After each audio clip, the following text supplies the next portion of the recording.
Syariah merupakan lembaga keuangan berbasis syariah yang harus dapat menyesuaikan dengan berbagai kondisi pasar yang sedang berkembang saat ini dari seluruh bagian, di mana perkembangan tersebut yaitu dapat dilihat dari sisi kemudahan-kemudahan dalam melayani berbagai transaksi dengan menggunakan teknologi yang semakin luas di era digital saat ini, yang telah mempengaruhi pola perilaku manusia dalam mengakses beragam informasi dan berbagai fitur layanan elektronik. Salah satu perkembangan teknologi yang menjadi bahan kajian terkini di Indonesia adalah teknologi finansial atau financial technology dalam lembaga perbankan. Fintech atau teknologi keuangan adalah istilah yang digunakan untuk menunjukkan perusahaan yang menawarkan teknologi modern di sektor keuangan. Perusahaan-perusahaan tersebut telah menjadi tren yang nyata sejak tahun 2010. Menurut Peraturan Bank Indonesia Nomor 19/12 PBI 2017 tentang penyelenggaraan teknologi finansial, teknologi finansial adalah penggunaan teknologi dalam sistem keuangan yang menghasilkan produk, layanan, teknologi, atau model bisnis baru serta dapat berdampak pada stabilitas moneter, stabilitas sistem keuangan, efisiensi, kelancaran, keamanan, dan keandalan sistem pembayaran. Definisi fintech dalam hukum Islam adalah penggabungan kemajuan keuangan dan teknologi yang sudah ada guna mempercepat prosedur transaksi dan investasi berdasarkan prinsip-prinsip Islam. Perusahaan fintech tidak melewatkan kesempatan untuk mengembangkan fintech Islam karena mereka menyadari potensi pangsa pasar muslim yang sangat besar di dunia. Money syariah telah berkembang secara signifikan selama beberapa tahun terakhir di sejumlah wilayah di dunia. Perusahaan fintech Islami seperti Investri, Start Zakat and Investment, Sharky, Mari Usaha, P2P, dan lainnya saat ini sudah beroperasi di Indonesia. Paytm adalah fintech syariah pertama di Indonesia yang mendapatkan sertifikasi halal MUI pada tahun 2017. Jenis-jenis fintech. Jenis-jenis fintech ini terbagi menjadi 5 bagian, diantaranya yaitu yang pertama, digital payment. Jenis fintech ini menyediakan platform layanan pembayaran transaksi secara online, sehingga tersebut menjadi lebih praktis, cepat, dan murah. Contohnya seperti membayar dengan menggunakan digital tanpa melalui perantara bank. Yang kedua, P2P yang disebut dengan peer-to-peer lending adalah merupakan fintech pinjaman uang. Fintech P2P lending ini juga memfasilitasi pihak yang membutuhkan dana pinjaman dengan para pihak yang ingin berinvestasi dengan cara memberikan pinjaman. Pada jenis fintech ini menghadirkan suatu platform yang menghubungkan antara lenders atau yang disebut dengan pemberi pinjaman dan borrowing atau penerima pinjaman, kemudian kemudahan serta kecepatan dalam pencarian dana, sehingga membuat jenis ini menjadi sangat populer di Indonesia. Yang ketiga, account aggregator. Jenis fintech account aggregator ini akan menawarkan layanan yang dapat mengakomodasi seluruh transaksi tersebut melalui satu platform saja. Pengguna platform ini diberikan kemudahan dalam melakukan verifikasi transaksi karena prosesnya cepat dan singkat. Yang keempat, information and value set. Jenis fintech ini memberikan layanan mengenai informasi yang dibutuhkan oleh para cara konsumen yang ingin menggunakan suatu produk dan layanan sektor jasa keuangan.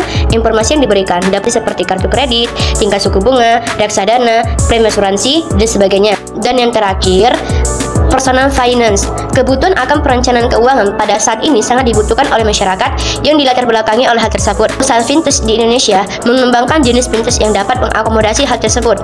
Perusahaan fintech personal finance melalui platformnya dapat membantu konsumen dari mulai pembuatan laporan keuangan yang baik hingga pemilihan pengolahan dana yang bijaksana. Dari mulai pembuatan laporan keuangan yang baik hingga pemilihan pengolahan dana yang bijaksana. Dari mulai pembuatan laporan keuangan yang baik hingga pemilihan pengolahan dana yang bijaksana. D. Fungsi fintech. Fungsi fintech ini juga dibagi beberapa fungsi. Yang pertama, sistem pembayarannya. Dengan adanya sistem pembayaran ini memudahkan kita dalam melakukan transaksi apapun. Contohnya kategori sistem pembayaran yaitu seperti penggunaan teknologi blockchain atau distributed ledger untuk bertransaksi, penyelenggaraan transfer dana, uang elektronik, dan mobile payment. 2. Manajemen investasi dan manajemen risiko. Maksudnya ialah menyediakan platform yang dapat digunakan untuk membandingkan bermacam-macam produk keuangan. Untuk membandingkan dari berbagai jasa keuangan dapat berupa perencanaan keuangan dari berbagai jenis instrumen investasi untuk kebutuhan masa depan. 3. Pendukung pasar teknologi finansial. Menggunakan teknologi elektronik atau teknologi informasi untuk memfasilitasi pemberian informasi kepada masyarakat secara cepat atau lebih mudah terkait layanan jasa keuangan atau produk. 4. Pembiayaan atau financing, pinjaman atau lending, dan penyediaan modal atau capital raising. Kategori ini termasuk antara lain layanan pinjam-meminjam uang berbasis teknologi informasi. Kategori ini termasuk antara lain layanan pinjam-meminjam uang berbasis teknologi informasi. Kategori ini termasuk antara lain layanan pinjam-meminjam uang berbasis teknologi informasi dan serta pembiayaan atau penggalangan dana berbasis teknologi informasi. Yang kelima, jasa finansial. Jasa finansial lainnya berupa sistem pembayaran, manajemen investasi, manajemen risiko, pendukung pasar, pinjaman, pembiayaan, serta penyedia modal. Yang kelima itu adalah manfaat fintech. Manfaat fintech itu adalah manfaat teknologi yang melayani seperti funding, mobil payment, dan jasa transfer. Seperti crowdfunding, mobil payment, dan jasa transfer. Jasa transfer ini juga memberikan fasilitas yang terbaik secara global maupun internasional. Dengan adanya kemajuan fintech ini memberikan kita kemudahan, kenyamanan, dan keuntungan bagi pengguna maupun pengguna bisnis atau sektor yang lain yang terkait, itu UMKM, agar lebih mudah. Yang kedua, menghindari riba. Yang ketiga, memberikan keuntungan banyak pihak. Dan yang keempat, prosesnya mudah. Dan yang kelima, lebih aman. Materi yang keenam yaitu resiko fintech. Adapun resiko fintech ini yang kami ketahui menurut FinSunro di dalam jurnal penelitiannya menyebutkan 4 tipe. Pertama yaitu financial risk, yang berisiko karena penggunaan referral finansialnya oleh perusahaan.